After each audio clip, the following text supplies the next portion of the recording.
Welcome to another episode of the Tucson Tasty Show. I'm your host, Wesley Source, and we have another amazing show lined up for you. We have a very special guest, and we have a special guest co-host as well. We have Cody Peck.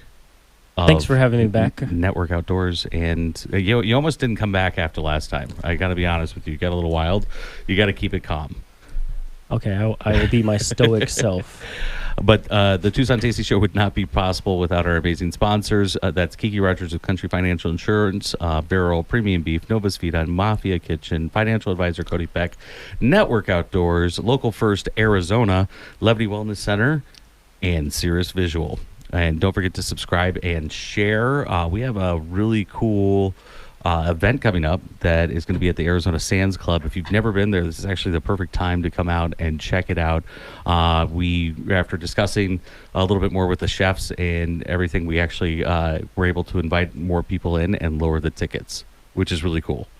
So instead of $100 for a 5-course meal with wine pairings from Laramida Cellars, which is really cool, you get the 5-course meal for $70. Wow. Right. I mean, you can't even beat that anywhere else. I mean, it doesn't matter. And you're at the Arizona Sands Club, which is at the north end of the Arizona Stadium. Very unique, very cool location to do it, and I'm really excited. So make sure you go to Eventbrite and get those tickets. It's the Tasty Show TV recording with the Arizona Sands Club, and it should pop up pretty quick if you just put in the Tasty Show. So we do have Don of Barrio Bread and in the studio today, and it's how you doing? Oh, I'm doing great. So excited to be here with you. Thank you for coming. Yeah, thanks for having me. It's really exciting because your bread is incredible, and it's kind of a staple in Tucson, and everybody goes Barrio Bread. And in fact, usually when they say this sandwich is made with Barrio Bread, that's what we order. I mean, just it doesn't matter where we are. I'm so thankful for that. I'm just grateful for this community, all the support they've given, and you know, the restaurants now putting Barrio Bread on the menu means a lot to me, and it's just a great brand for Tucson, and glad to represent. Just so happy that I can continue this work and be a baker. Awesome. Yeah. So Cody, you have a quick thing to say about Network Outdoors, don't you? Quick thing to say about Network Outdoors? Yes. Okay. What is Network Outdoors? Come on. That's why you're here, isn't it? Well, I thought I was being in the corner and being quiet this time. No. Network Outdoors, we're a private membership networking organization for outdoors individuals. You can come on out and join our chapters. About to soon be 9 states, Montana, Florida, coming in this year. Things go according to plan. And then we put on exclusive trainings and hunting trips, fishing trips, camping trips around the U.S., and I'm really excited as we're going to be kicking off stuff here in Arizona. Our first ever partnership with a partner of ours. We're going to have a Spec Ops challenge. Yes, you can actually learn to rappel out of a helicopter on in November. I've been there, done that. I'm good. Thank you. And I'm really excited as I'm working with you this round, Wesley, and a lot of local partners in Tucson, bringing local Tucson flavors to our second wild game dinner here in Arizona. Awesome. So are they actually rappelling out of the helicopters? Because usually it's just the fast rope, which is 5 giant ropes braided together, and you hold on, and you're about 100 feet off the ground, and you are the only thing attached to that rope. You grab the rope and you go, here we go. Yeah, you're fast roping, by the way. Like, yeah, you better be in shape for this this trip. Yeah. But no, I'm really excited as we start kicking off our annual trips and everything else for hunting in August also. As am I, and that is August. That's coming up pretty quick, and we're going to be out with a good group of guys and doing some recording and broadcasting from out there as well. Yeah. Which is pretty cool to be able to do. Well, there goes the hat. So happy Cinco de Mayo for everybody that enjoys and celebrates Cinco de Mayo tomorrow. Today's the 4th, so may the 4th be with you. And one more really quick shout out. It's actually my cousin's birthday, Eddie Patel. And he is officially 21, which is He's ready for Cinco de Mayo. Then. He is. Yes. Like, your birthday's timing. perfect. You don't even need to go anywhere. Just hang out in Tucson. You'll be Right. good. And too bad for him. Tomorrow is also Orthodox Easter, so he has to be at that for the family. But yes, it'll be good. So happy birthday to Eddie Patel, and happy May the 4th be with you, and Cinco de Mayo. So, Don, you got to tell me what started you on this incredible journey to become the premier baker in Tucson, and also be an award-winning James Beard award-winning baker as well. Wow, it's been a long journey. So it's been 33 years that I've just been Yep. obsessed with bread. And when I started baking in Flagstaff, Arizona, back in 1991, that was that first night in the bakery, actually getting paid to do what I love. Oh, wow. It just hit me, this is what I wanted to do. I was going to dedicate myself to it and study, read every book in that Flagstaff library, which was a pretty short list at that time. I started before internet, so it wasn't Right. like YouTubing how to mix doughs and how to do all the fancy stuff. So The index cards, going and finding the index cards. I remember that. Yeah, right. Card catalog. We get Yep. in there and I love that card catalog. you learn a lot. I by could never doing that, find right? anything. A lot of patience, and if that book's actually on the shelf. Yeah, and So then you can't just type in, Google it. But it's a long journey. But I've just been dedicated to what I love to do, and it's taken me to some amazing places. So it started in Flagstaff, and a lot of study and travel. I've had some great travel in Europe, Mexico, Oh, wow. Eastern Europe, Asia. It's taken me all over the place, but really it's just about that passion for bread. And it wasn't until, kind of fast forward 95, I owned my first bakery in Flagstaff, and then 97, another one in Ashland, Oregon. Right. Ran those bakeries, had a quick little hiatus, public school educator, TUSD, at Miles Exploratory Learning Center for 7 years. So College of Ed grad, U of A. All right. So first round was anthropology, then it was education, but it was really, after selling my bakeries, I sold my bakeries and decided to go back to school, and that taught me a lot and how I wanted to prepare myself, which was a future bakery, which is done differently. So strong pillar of Barrio Bread is outreach education.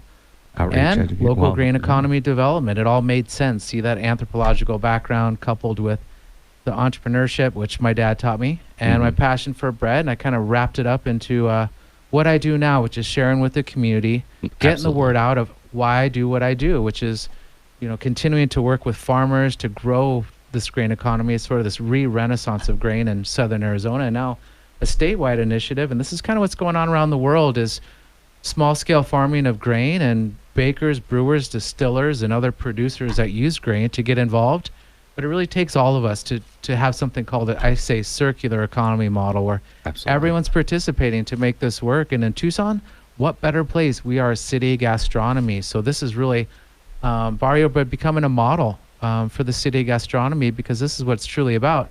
It's sharing best practices with the rest of the world, yes, but it's also, celebrating the agricultural history of our region. Mm-hmm. Grain farming in this region started with Father Kino. Yeah. Late 1690s. This is the first wheat of the Americas brought by Father Kino and the missionaries. Oh, wow. Probably originally for communion, but, selfish reasons. They're Europeans. They want to eat bread. There was corn, and that was great, but, the wheat helped strengthen the food shed of what was here. Absolutely. So this is sort of this re-renaissance of grain in our community, and white Sonoran wheat was that focus. This is the model that we used when I worked on a grant with Native Seed Search in 2011. So it was a SARE grant, Sustainable Agriculture Research Education grant, and that was some funding to plant Chapalote corn and Sonoran white wheat. And I was the baker on the project, on the grant. So, cool. The grain was grown. The wheat was delivered to my garage at that time. Yes, Barrio Bread started out of my garage in 2009. Oh, wow. But I made bread with that wheat, and I just, fast forward, I just saw it all. I knew it was going to happen, and I just wanted to seize that opportunity in that moment, and I knew it was going to be my work to bring to Tucson, and that's making bread with local grain and teaching my community how to make it themselves, and why we should be doing this. And so a true stimulation to agriculture, economics and gastronomy for our region. Absolutely. Yeah. That's some good highlights. That's what I love. And you've done a lot. I mean, from your garage to one of the premier bakeries, if not the premier bakery in Tucson. Yeah. I would say that. Yeah. Yeah, James Beard is a national award in my Yes. category, and 22. So I'm happy to be that person. But the James Beard format has changed over the years and how you're selected. So a lot of it's about character excellence now, Okay. and community excellence. What you do for your industry, how do you support your community? But it's also the culinary excellence. So I feel that Tucson has been an amazing place to incubate what I've done, which is developing this bread around what grows and having this community that enjoys it and getting that support. So it just makes sense now. I think that award is not about, kind of resting now and it's celebrating what I have, this, medal around my neck, but it's really about a launch point for there's a lot more work to do. So And let's get going. congratulations on all your hard work. You're Yeah. just getting started. Thank you. That's awesome. Well, we're going to hear more about that and a couple bumps in the road getting the James Beard, but also kind of developing Barrio Bread when we get back from the break. And so I'm Wesley Source, your host for the Tucson Tasty Show. We'll be right back with more from Network Outdoors. And special thank you to our sponsors, Kiki Rogers Country Financial Insurance, Viral Premium Beef, Novus Vita, Mafia Kitchen, Financial Advisor Cody Peck, Network Outdoors, Local First Arizona, Levity Wellness Center, and Sirius Visual. I'm your host, Wesley Source. Stay tasty, Tucson. Welcome back to the Tucson Tasty Show. I'm your host, Wesley Source, and we're here with Cody Peck of Network Outdoors, the financial guy, or advisor guy, and Don from Barrio Bread. Thank you so much for being here again today. Super excited for you to be here. Now, everybody can join us and ask questions. All you have to do is call 520-790-2040. That's 520-790-2040. And everybody's welcome. And like I said, if whoever has the best question over the next couple of weeks is going to get free tickets to that 5-course meal at the Arizona Sands Club. So call in. Now, so during the break, we were talking a little bit more about kind of your background and stuff, but I really want to know how you overcame when you were starting off, because you love baking bread. But I mean, you were in your garage, and then you opened up a couple stores, and then So I'll let you. Yeah. So when I was, the younger me, it was when I was 25, I opened the Village Baker of Flagstaff. 97, the Village Baker of Ashland, Oregon, and Wow. I ran that company. It went so well. It just took off. That was kind of when European style coffee, espressos, came to the Americas, and the bread was similar timing. So it just hit like wildfire, and it was great too. But that second bakery in Ashland, Oregon, maybe not the best choice. That really took a toll on me, and I felt I was just young and maybe didn't manage it well. But I stuck it out. And it was great, but I learned a lot from that. But it was, years down the road where I had a chance to sell the bakery, and Right. that was, my thoughts were return to school. You can always retool some education, right? So I returned to the University of Arizona and got a College of Education degree. And I Right. taught for 7 years at Miles Exploratory Learning Center, Oh, really? TUSD. Very cool. But it was great because the entire time I was in that program, what was I doing? What was I thinking about? I was thinking about the bakery, and if I had a bakery, how would I teach my people? So it came, like a perfect, like immediate application for what I wanted to do. I enjoyed teaching kids. I taught preschool through 8th grade, but when I was teaching math to those kids, I was kind of teaching a little bit of baker's math around there too. So, the fractions, the decimals, and multiplication, that rudimentary math that everyone needs to know, but it's all applicable to baking. But that was a good study for me. But it was 2009 when I wanted to start a bakery, and I was prepared. I started, writing a business plan. I took about a year to write a business plan. And 2008, 2009, I took my business plan to the bank, and boy, that was sure poor timing, right? The economic crash of 2008, 2009. Yeah. So walked in and asked to speak with the SBA officer. There was no such thing at that time, no SBA loans.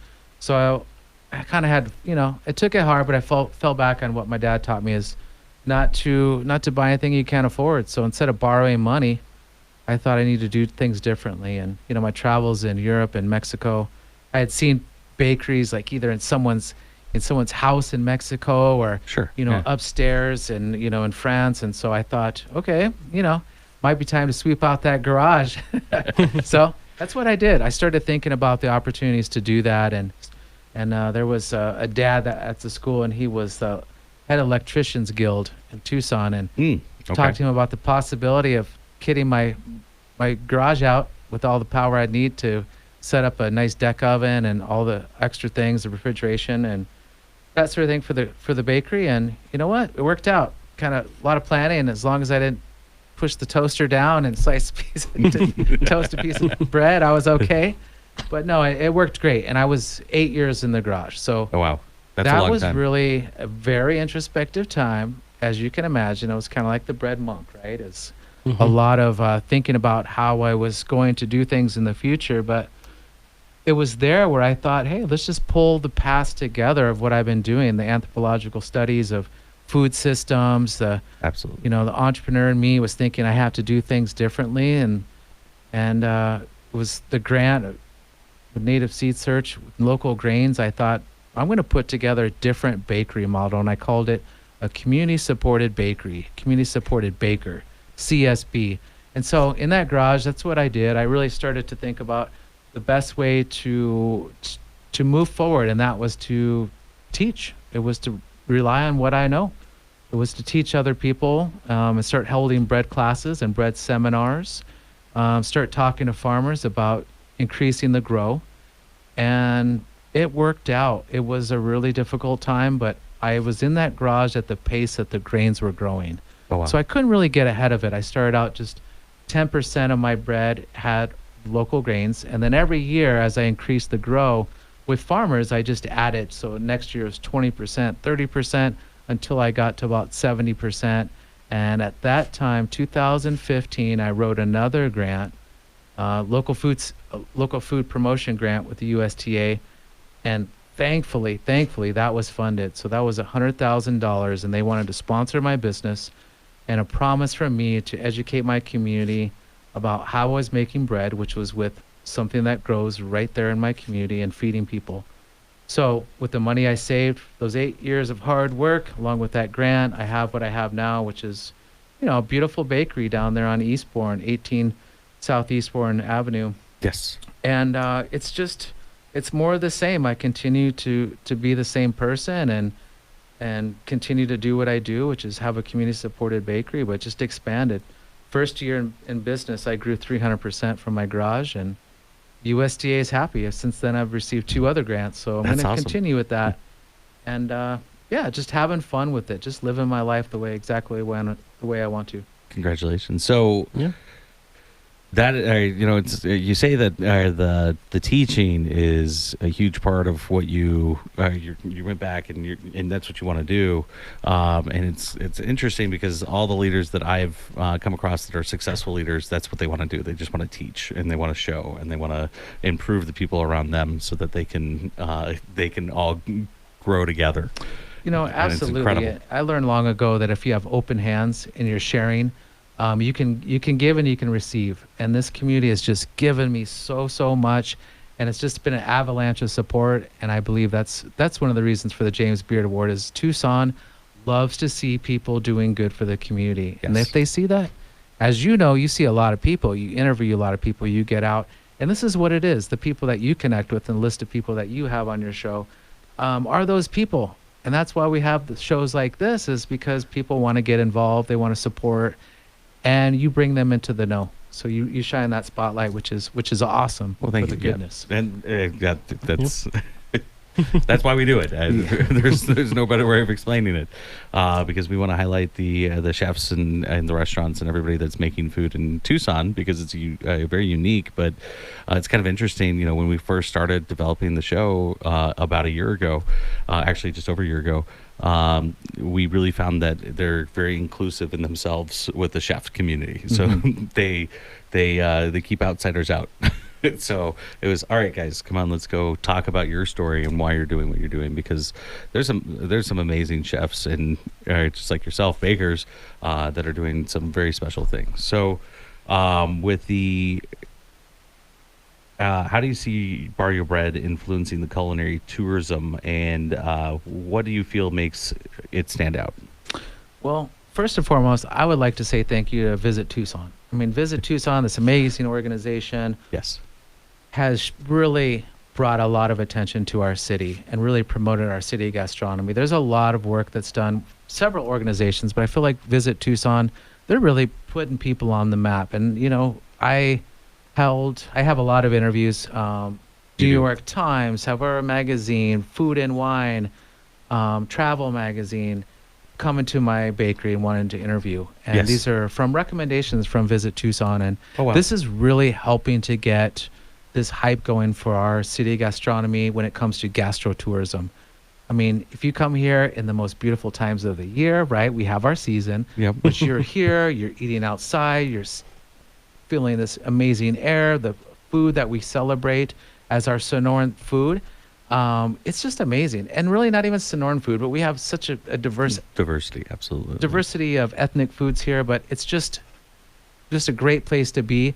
And we have a lot of tourism, and I think one reason being is that we love that. As a community, we love to see people coming in and enjoying. We welcome it. You know, we rely on it, our economics. So that's a big part of who we are. But this the bakery has that influence because people hear about it, and I have people from all over. It's Chicago, San Francisco, New York, LA, San Diego, New Mexico. They're just coming to see the bakery. And especially after that James Beard Award, I had, Oh, yeah. there's actually people that will just get on a plane when they hear about something like this just to come to that spot. Yes. This gastrotourism is a real thing. It is. And I asked them, you know, you came for the bread. Yes, I just wanted to see this bread. I wanted to get the bread. And I'm sure they're going to eat some tacos too. But Hopefully you they're feel not the going to power of our McDonald's city. because there's Yeah, there's a problem keep them there. But we're very lucky, right? We We're are. a very lucky community to have Well, this. Being born and raised in Yes. Tucson, you know, it's when I joined the Air Force to get out of Tucson, that was literally my goal. I was a kid. I've been here forever. I just want to go out and explore the world, you know, and so I joined the Air Force, and I was in Virginia, Northern Virginia for 3 years, and then I was in Northern California for 3 years, and the food. It was just lacking. I mean, they had a lot of chains, they had a lot of things, but there was nobody that was doing what Tucson does. And I mean, not even Phoenix does what Tucson does. I mean, there's a few places, you know, you get Old Town, Scottsdale and stuff, but there's nothing like I mean, you can go any part of Tucson and you can find a nice restaurant, and it's usually local or locally owned. Right. A and lot of operated. locally owned restaurants. 1,500 in Tucson, Mhm. which is more than Phoenix. Yes. Yeah, we do have 49 seconds. Thank Just you. letting you know. Yep. I'm glad that you're watching the clock for us, Cody. You're a good co-host. Thank you. Yeah, and I really think it's awesome about the collaboration and all this connectedness that we have with our chef Absolutely. community and our restaurant community and our food community as a whole. Is we love this collaborative efforts. You know, it's not so much competition, but we all want to get together and celebrate and, you know, share the wealth. Awesome. Well, we're going to get to check out some of the bread after the break. And thank you to our amazing sponsors. That's Kiki Rogers of Country Financial Insurance, Vero Premium Beef, Mafia Kitchen, Financial Advisor Cody Peck, Network Outdoors, Local First Arizona, Levity Wellness Center, Sirius Visual. I'm Wesley Source, and stay tasty, Tucson. Welcome back to the Tucson Tasty Show. I'm your host, Wesley Source, and we're here on the second part of the show. I don't know where the time's gone. I mean, it just feels like it's going. Great conversation, great people. So we're back with Cody Peck of Network Outdoors and the financial advisor guy. Yeah, Is that what we're calling you? whatever you want to call me. I've been called worse. I've been trying to get a little bit of guidance on this for about 3 months now, and here we are. So we're on the radio asking again. We moved forward a little bit, so baby steps at a time. Yeah. But yeah, no, I'm glad to be here to learn a lot, even in between the break from Dawn. Yes. But Dawn, can you explain to us the style of baking that you do here? Yeah, sure. So my style of baking is a French technique. It's called levain, so Levain, and it means leaven. So pain au levain. This is like a French sourdough bread. So the bread's leavened with wild yeast culture. So sourdough is basically flour and water that have been mixed together, and it's a host of microbes, wild yeast and bacteria. Those microbes inside that batter are used to leaven more flour and water and salt to make a bread dough. And it's a slow rising action. So my breads are made in 24 hours. There's no rush to it. But good things take time. So when you slow things down, you create something that's healthy. It's low glycemic and low gluten through the fermentation. That acid breaks down the starches and proteins. How low is the gluten? Have they tested that? Pretty close to nil. And you know what? It depends on the wheat varietals. So what's really cool about some of the lineup I have at the bakery is I'm working with ancient and heritage grain, which is older varietals. And the older it is, the less gluten it has. Even though it has protein in it, it has a different protein structure. So I have something right now called einkorn. Einkorn is the mother of all wheats. It's a diploid wheat, 2-pair chromosome. Okay. This bread has changed the diets of so many people that are gluten-free or severely allergic to either grain or bread, whatever they want to say. But also my breads are untreated. So they're sustainably grown, organic. Yeah. But through that levain process, not only do you get a healthful bread, but you get a tasty bread. Yeah. So you get something that has a slight acidity, a sweetness to the interior, so you can really taste the flavor of each varietal of grain. I have 12 species of wheat and a species of rye right now, and more coming all the time. And then you create varied structures. So you get something that's crispy on the outside, tender on the inside. And the coolest thing, you do that with just flour, water, and salt. You don't need any oils. You don't need sugars, any fluff to it. I do have cool ingredients like, cranberry walnut. There's even like a chiltepine and cheddar bread. I do have the flavors, but really the bases are pretty consistent with that flour, water, salt. And it's a healthful bread, and I think that's why people love to eat it. It makes them feel good. It's tasty. It's beautiful. It's artisan bread, so it's my art. It's Sonoran Sunset. When you look at the racks of bread, tans, rusts, blondes, browns. I blend the different grains. They're all different pigments. So that's my color. It's like an artist with a palette of paint. I blend those up, and then you see this array of sunset. Wow. That sounds so delicious right now. And you got to go check out I just got some video of the bread that he brought in, and this is the loaf of the mother of all loaves. And this is a sourdough loaf, right? It is truly sourdough. All right, I'm taking part of this and making a BLT tonight. Ooh, that's gonna be so tasty. No, you got to fight Tina for it. Sorry, she's stronger than you. Probably. Yeah. Good luck. So, are you kneading the dough by hand? Are you using machinery? No more kneading by hand. Those days are over. So mechanical mixers. I have a fantastic team at Barrio Bread Tucson, as well as Barrio Bread Gilbert now. So I have amazing people that are committed and believe in my mission and vision. I've had just people stay for years and years and years. So my my employee retention is strong. Yes. And I believe that they love what they're doing. I mean, I hear them laughing all the time and having a great time, and that makes me feel good. In the back, it's lots of jokes and laughing and music playing, and it makes me feel good that they're having a great time. And so, a good staff is everything, because if you have good people, and you have happy people, you have good tasting bread and happy customers. They can feel that energy through the bread. That's awesome. Nice. It's all important. It's that good energy that goes in comes out, and you get to taste it. It's real. It's part of that ingredient list. Yeah, no, and I agree with that 100%. Especially cooking. I love cooking myself. I'm not a chef by any means, but when you're in the kitchen and you can tell when somebody's just going through the motions compared to somebody that loves what they're doing. And exactly. And that's why we're doing the TV show, because we really want to showcase the chefs in the kitchen. Now, I'm sure that you're still sore at the end of some of the days. So I've got a couple of these really cool cards. It's actually a gift from Levity Wellness Center, and they use do that. 50% off float or sauna. This is directly from the owners. They're one of my sponsors, and I'll give you 4 of those so you can share them, or maybe there's 5. Yep, perfect. So you can share those with your employees or keep them for yourself. Do whatever you want to do. I hope they're not listening. No, Or- happy to share with them. They but- deserve it. They deserve 100%. They're the only ones. They're actually down by the U of A campus, Okay. and they're the only commercial float tanks in Tucson. And they have the open one, so if you don't like going in the enclosed one, isolation chamber, you can actually go into a bigger one, and that's when I go into, because I don't do the small spaces anymore. I love it. Bonnie has a question for you, Sure. or me. Bonnie, how you doing? Good.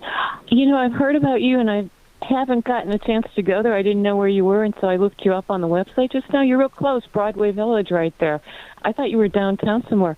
Anyway, I recommend anybody listening to this, they should go to your website where they can see your breads and the variety you have. I can't believe it.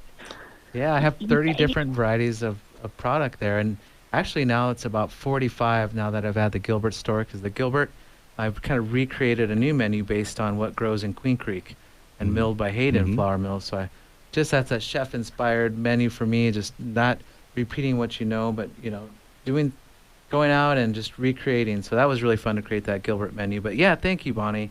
It is my art. It's edible art. I mean, nothing makes the best sandwich if you've got the best bread. And wow, I've been into this seeded bread, but I get it at the grocery store, and it's good. But when I looked at yours, I mean,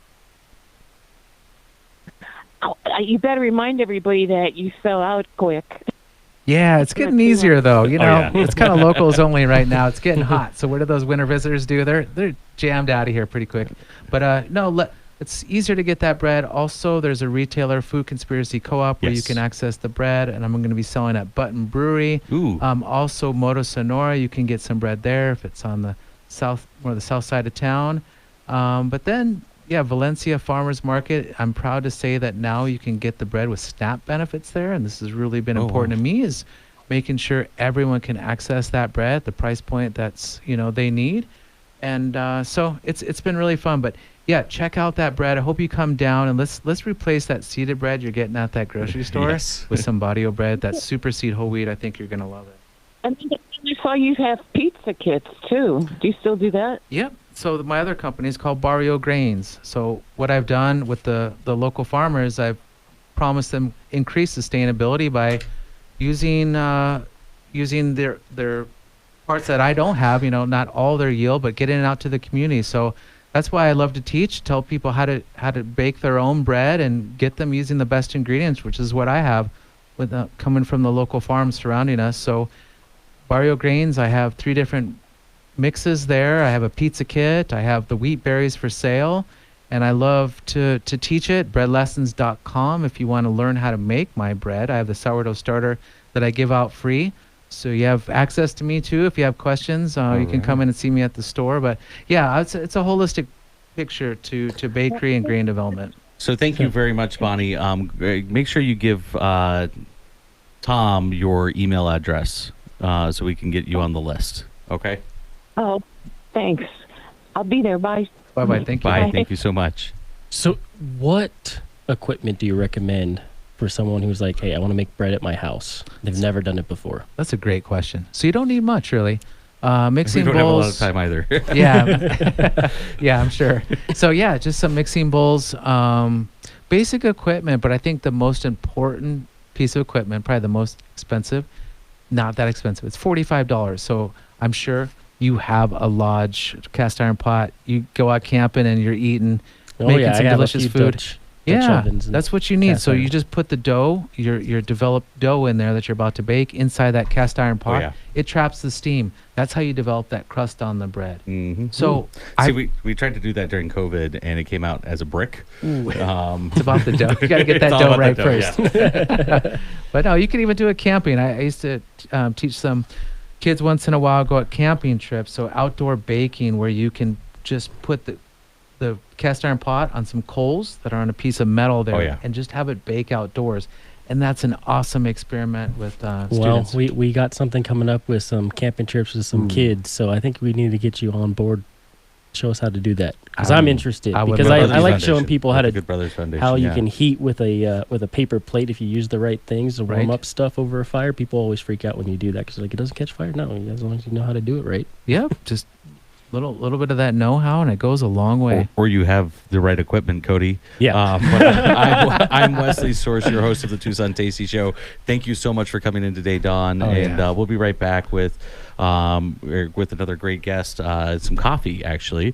So special thank you to our sponsors, Kiki Rogers Country Financial Insurance, Viral Premium Beef, Novus Vita, Mafia Kitchen, Financial Advisor Cody Peck, Network Outdoors, Local First Arizona, Levity Wellness Center, and Cirrus Visual. I'm Wesley Source, your host, and stay tasty, Tucson. Welcome back to the Tucson Tasty Show. I'm your host, Wesley Source, and what an amazing show. Don is absolutely incredible. We still have Cody Peck here in the studio. And if you have a question, again, make sure you call in 520-790-2040. And with an opportunity to win 2 tickets to the Arizona Sands Club, the TV version of the Tucson Tasty Show, and be in the live audience. So cool. Yeah. That's going to be on the CW and ABC. So that's not like... we're just doing a YouTube channel. We're on TV. Everybody goes, wait, what? Would I actually That would say be fun. that? Yeah. The first time out there with Michael Elefante, that was an amazing time. Great Yes. value. Went home with leftovers, and I basically didn't eat for like a day. So It was incredible. Totally worth the ticket price, if not more than the ticket price. He was over the top, and I'm still dreaming about some of that. I didn't get to eat everything or try everything. We were supposed to have plates set aside for us, but one thing happened or another. Like, so, that pasta flew across the room or something, Yeah. I heard. And then, so that one went out. I'm not saying anything. It just, all I can say is he got me to eat a pickle when I don't eat pickles. that was because it was a peppercini pickle. It wasn't a real pickle. Well, welcome back. Thank you to all of our amazing sponsors. We wouldn't be here without them. And that's Kiki Rogers of Country Financial Insurance, Viral Premium Beef. That's vepremiumbeef.com. Novus Vita, Mafia Kitchen, Financial Advisor, your financial guy, Cody Peck. Network Outdoors, Local First Arizona, Levity Wellness Center, and Cirrus Visual. And we have Gabe Watson of Brew Station Coffee Co. Thank you for coming in. Yeah, thank you. Appreciate the opportunity to come on here. Absolutely. You are a new coffee house, and you're in a very needed location for coffee because Yes.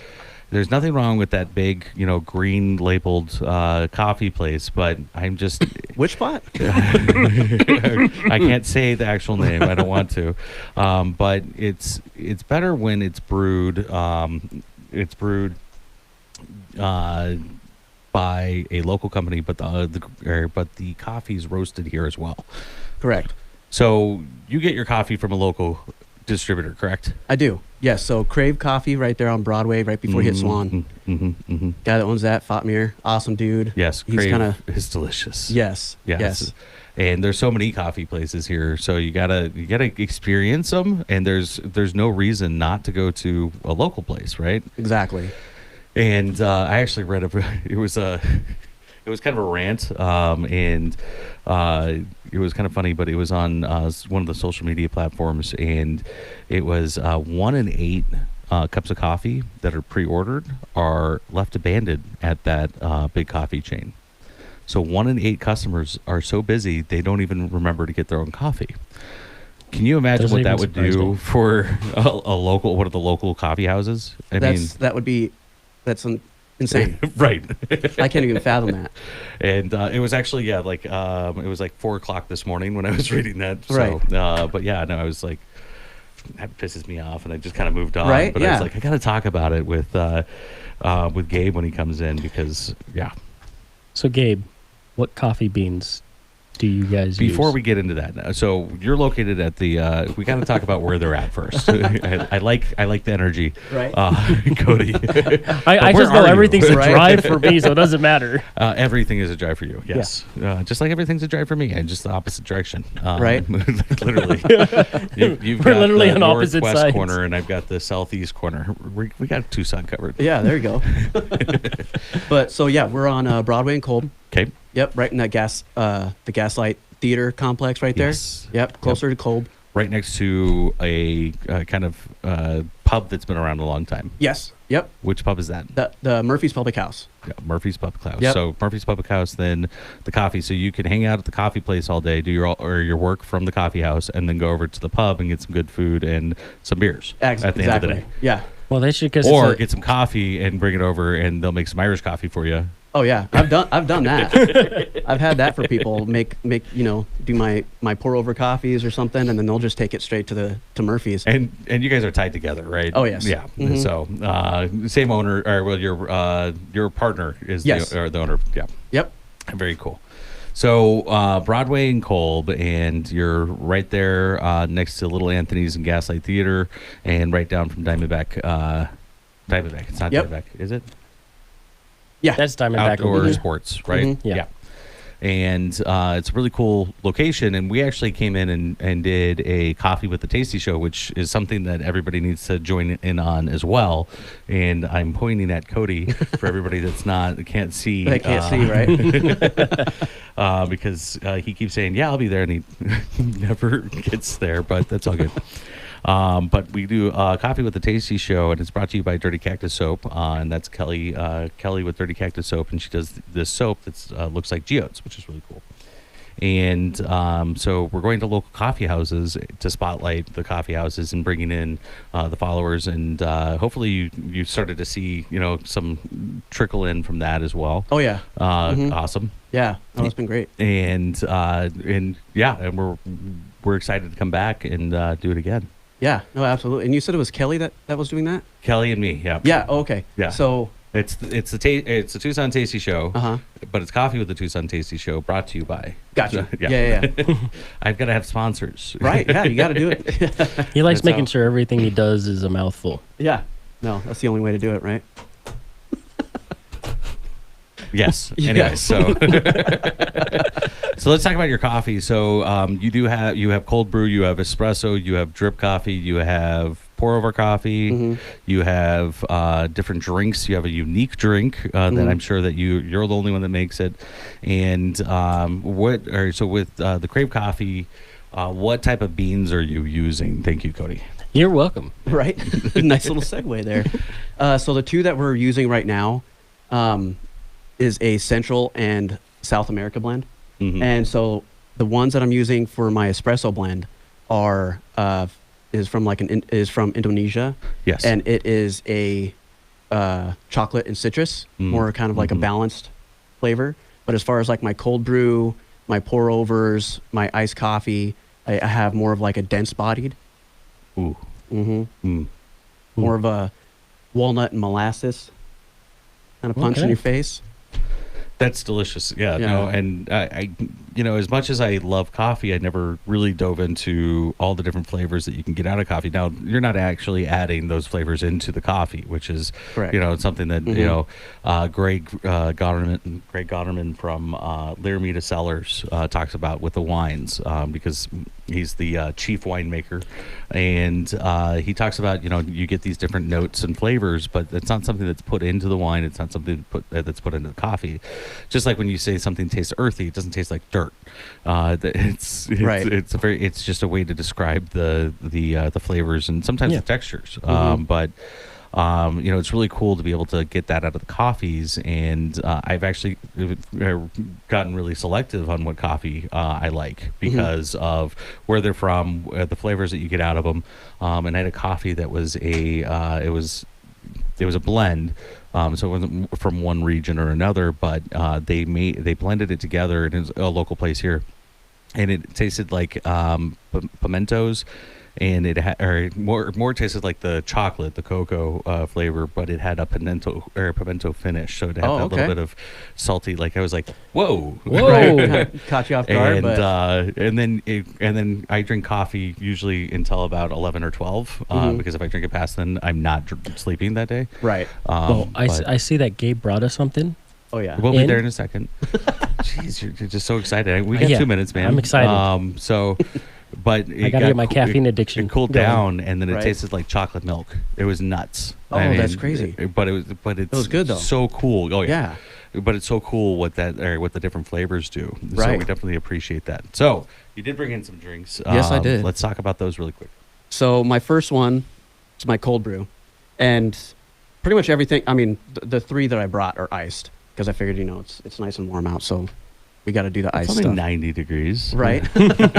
And plus, driving over here, I was like, well, it's just gonna get lukewarm. It's not gonna be good. But my cold brew, Awesome.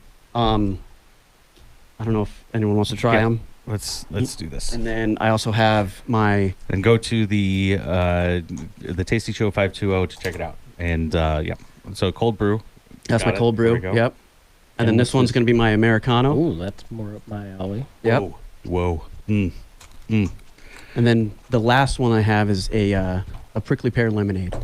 Well, let's try that, and then Yeah. I'll hand it over to the producer Tina to try Ooh. because I want to try this prickly pear lemonade because we made this growing up. I mean, Right. it's a Tucson staple, and we got about 10 seconds here. This is a pretty good Americano.